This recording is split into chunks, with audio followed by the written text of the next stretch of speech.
Mr. Gonchar, thank you for taking the time to answer a few questions on the crisis Ukraine is facing at the moment. As you and your organization specialize on security issues, my questions will revolve around this topic.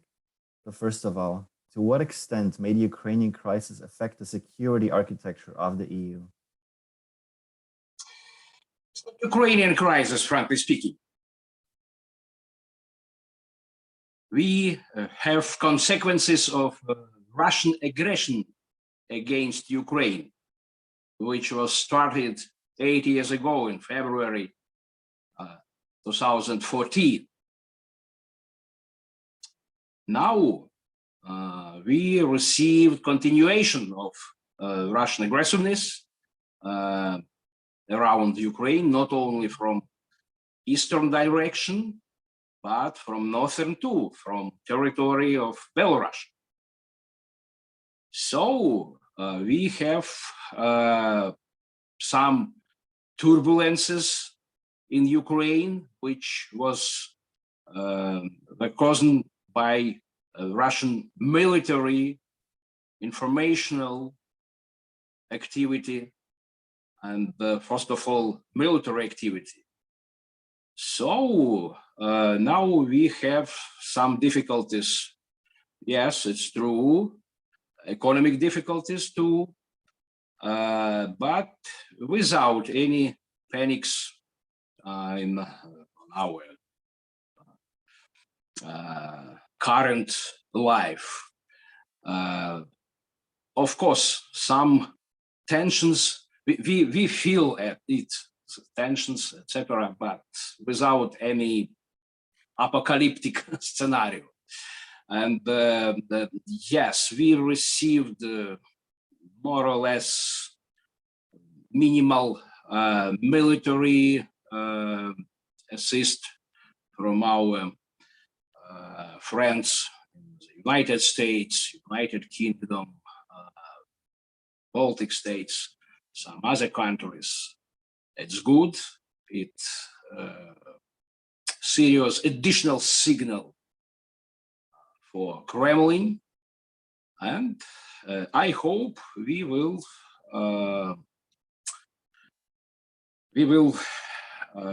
more or less find situation, current situation.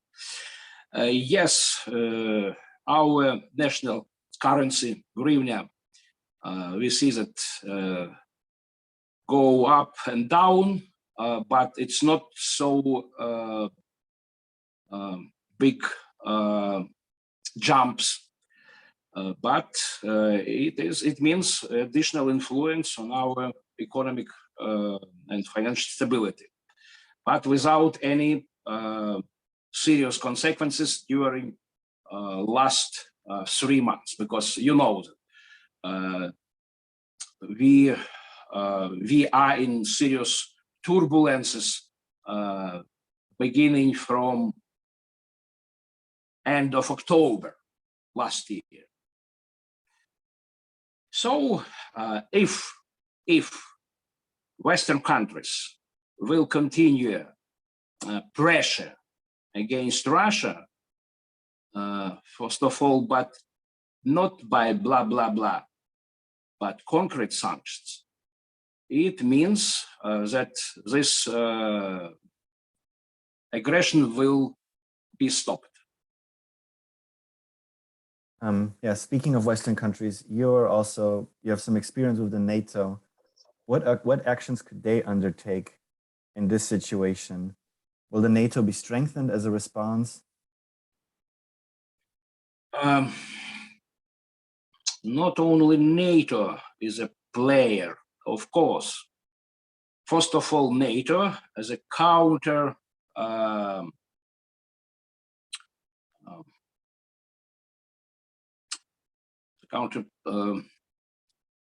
the countering action. We see some actions from the United States, but it's not enough. First of all, I think that Western countries, the EU's countries, need to change approach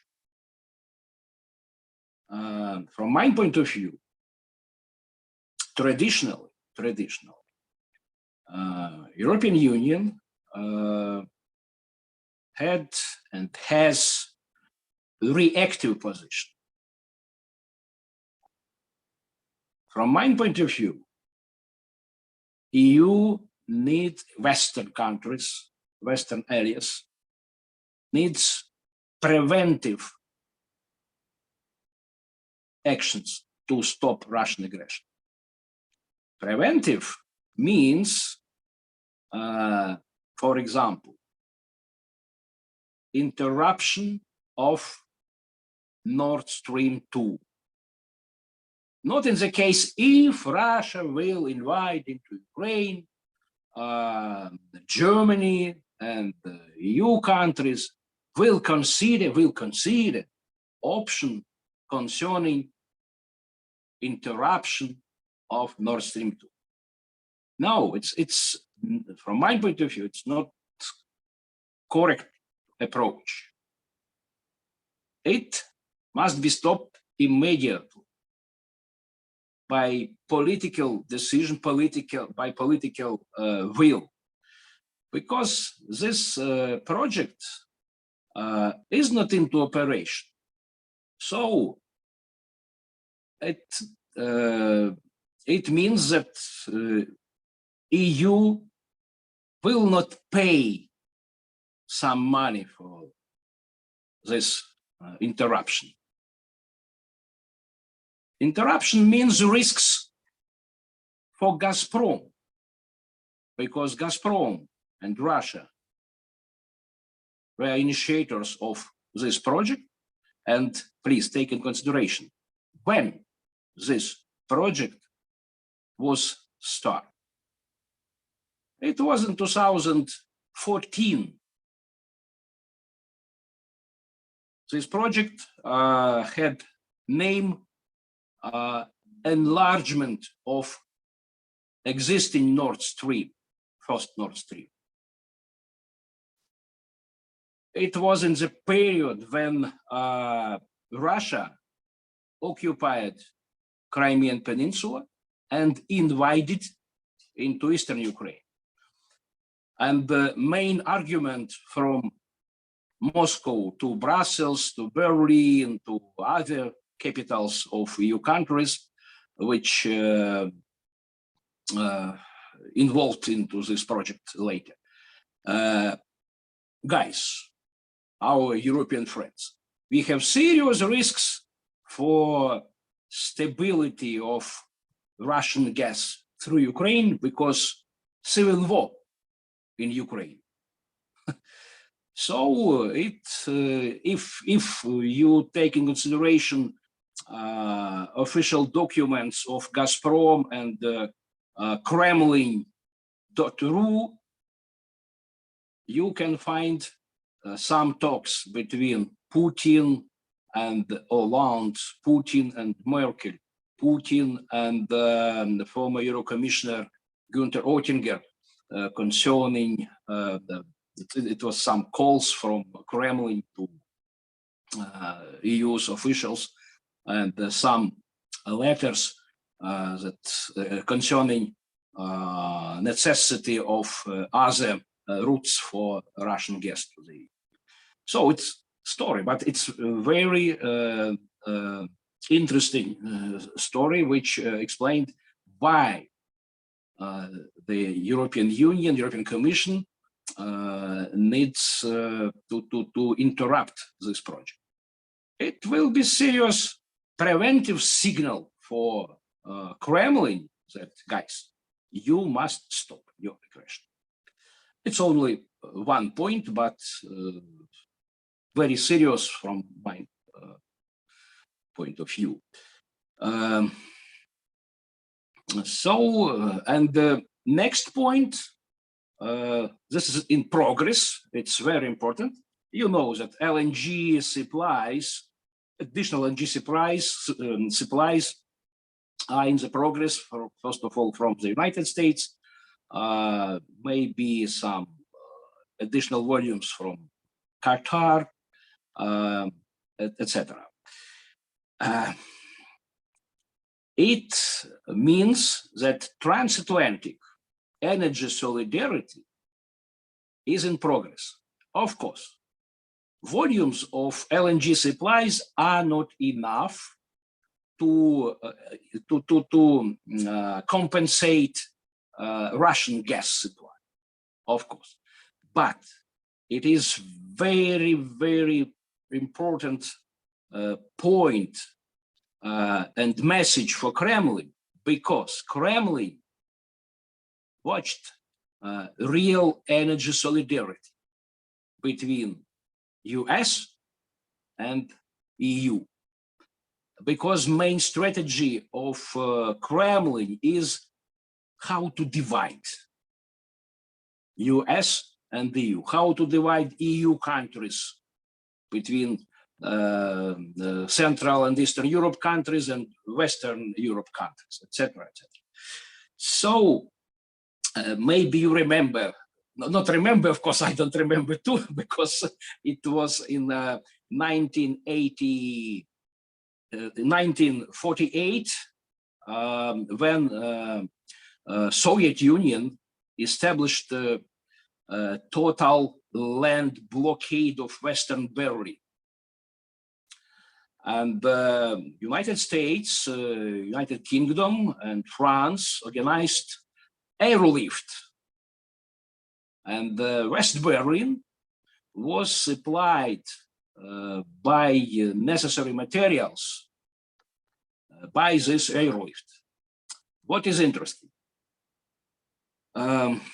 During this blockade was approximately 11 months during winter season 48-49. Approximately 2.4 million tons of different materials were transported to West Berlin. 1.4 approximately from this total volume, 2.4 was coal. It means this airlift was energy airlift, first of all. So now we see that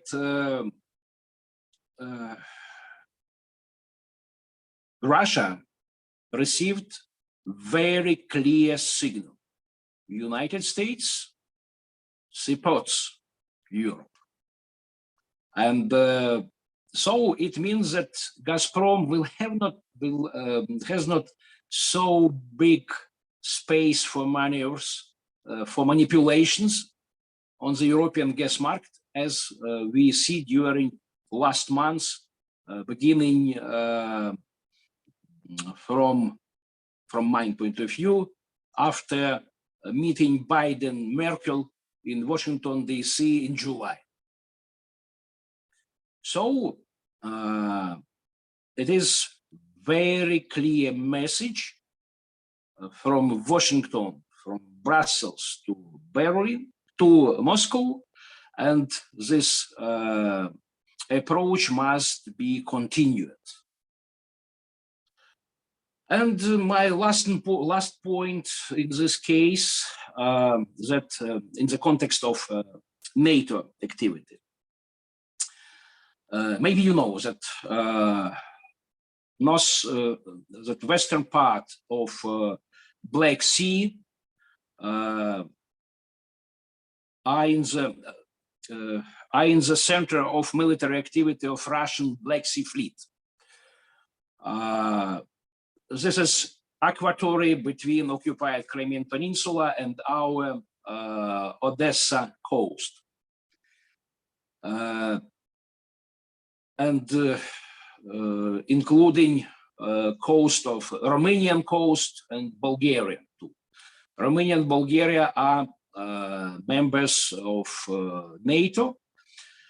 So we need more military presence of the NATO countries in the Black Sea. you very good know that Romanian and Bulgarian fleets are not so big power for the Black Sea. Turkey has very strange position for the Black Sea region. So we need more military presence, Mediterranean countries which are members of NATO, for example, France, Italy, Spain, but first of all, UK and US presence. In this case, we, Ukraine, have more or less stable situation without danger of blockade of our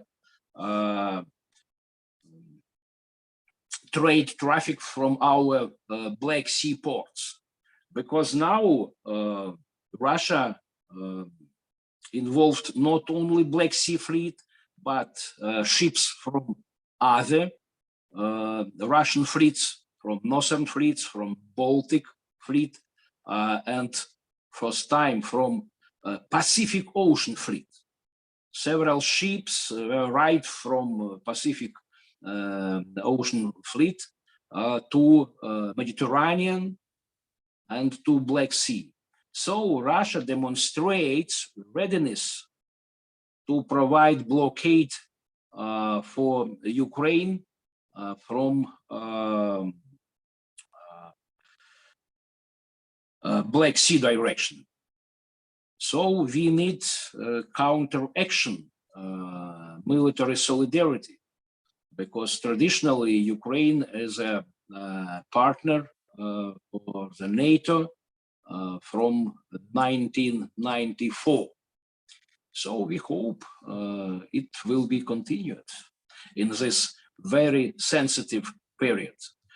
We see some additional consultations between the United States and Romania, for example. It is a very positive signal for us too, and not only for us, for Moldova too. We must remember about Moldova, which is under serious pressure of Russia, not only by gas chantage, gas supplies manipulations, etc., but including political pressure on the pro-European government of Moldova, headed by my son. I see. Mr. Gonchar, thank you so much for this valuable insight. And I think we both hope that there will be a peaceful resolution to all of this. Is there anything you would like to add? What is very important, unfortunately, human rights violation is out the attention now.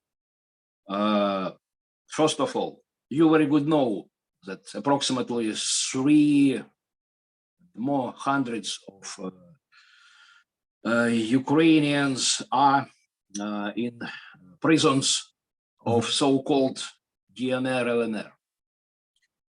But 121 Ukrainian citizens from occupied Crimean Peninsula are in Russian prisons during many years. And take in consideration, February 9, several days ago, 1 week ago, Russian FSB arrested 4 Crimean Tatars activists. Frankly speaking, this is real answer of Moscow for blah, blah, blah sanctions from Washington or from Brussels. They continue this violence. and more, I don't remember correct, but more 600 of political prisoners are in Belarus. Unfortunately, I don't see any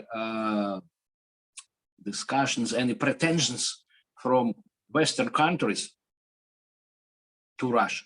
Yeah. For example, last visit of Mr. Macron, president of France, to Moscow, and so what? Nothing. I am sure that Mr. Scholz, which have visited today to Moscow, Yeah. will not speak about these problems. But from our point of view, some minimal level of trust to Kremlin for this situation, not only in the case, but first of all, in the case of Ukrainian situation around Ukraine, will be readiness of Kremlin to provide freedom for these prisoners. Because it will be a real goodwill without, but it means must be provided additional pressure from Brussels, from Berlin, from Paris, from Washington, D.C. Unfortunately, I don't sure concerning readiness of Western leaders to include this point into agenda. I know that our officials told many times concerning importance of this human points, but we don't see any progress, unfortunately. It is very important for us because two of my friends from Crimean Center, Crimean think tank Nomos, they are in Russian prison from 2016. Case so-called saboteurs. 4 cases exist for political prisoners. Crimean Tatars, traditionally extremists. For example, Oleg Sentsov, who is in Ukraine now, and some others, they were terrorists. Approximately 10 cases of so-called saboteurs, and for example, Alexei Bessarabov, Crimean journalist, is one from the saboteurs, and several cases of spies. So it means that Russia has free hands for creation of atmosphere of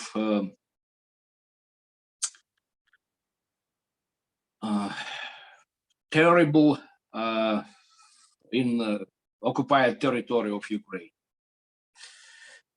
So sorry, it's other topic, but it is very important for many hundreds and thousands Ukrainians who lost members of family, who are in prisons, Russian prisons, etc. It's very important humanitarian aspect, which must be added as a additional pressure against Kremlin, because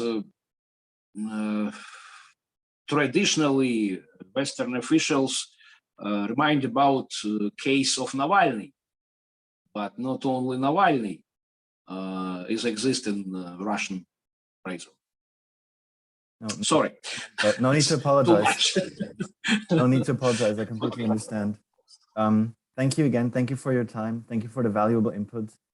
And yeah, thank you.